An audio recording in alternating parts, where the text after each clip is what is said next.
বাতিল করুন। আউটসোর্সিং বাতিল না করলে 10 বছর পর আপনারা কোনো কর্মচারী পাবেন না।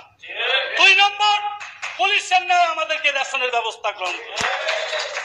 পে স্কেল করেন, পে স্কেল করেন। বহু পে স্কেল করেছি আমরা, পেয়েছি শূন্য, তারা পেয়েছে অনেক বড়।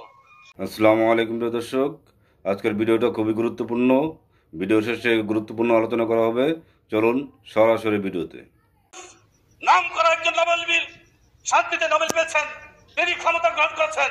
আমরা কর্মচারীরা আশা করেছিলাম প্রথমে সেই আমাদের যে দ্রব্যমূল্যের ঊর্ধ্বগতি বাজারের সাথে পাল্লা দিয়ে যারা সরকার পরিচালনায় সহযোগিতা করবে, যারা সরকারের উন্নয়ন করবে, তারা না খেয়ে রাস্তায় রাজপথে মিছিল করবে, এটা আমরা দেখতে চাই না। ডক্টর ইউনূস সাহেব, আমরা চাই আপনি তাড়াতাড়ি এর ব্যবস্থা করুন।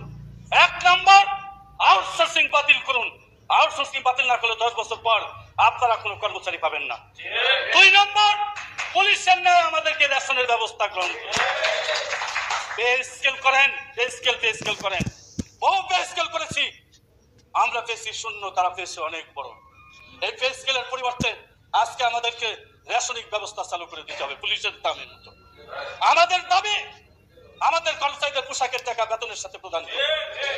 আমাদের দাবি সচিবালয়ের ন্যায় আমাদের শিক্ষিত পোলাপানদের পদ পদবি পরিবর্তন করতে হবে। আমাদের দাবি, আজকে ডক্টর ইউনূস সাহেব আপনার অন্তর্বর্তী সরকারের কাছে বলতে চাই, 3 মাস ক্ষমতায় এসেছেন, আজকে বিজ্ঞপ্তি হয়েছে, ওই জনপ্রশাসনের সিনিয়র সচিব বলেছে 18,000 বিসিএস কর্মকর্তা নিয়োগ করবেন। আমরা কোথায় থেকে এসেছি? আমাদেরকে 18,000 না 18 লক্ষ কর্মচারী নিয়োগ দিতে হবে, অবিলম্বে দিতে হবে। কি পেয়েছেন? প্রিয় দর্শক, যদি আমাদের ভিডিওটি ভালো লাগে প্লিজ কমেন্ট করে আপনাদের মতামত জানাবেন। প্রত্যেকে ভালো থাকবেন। আল্লাহ হাফেজ।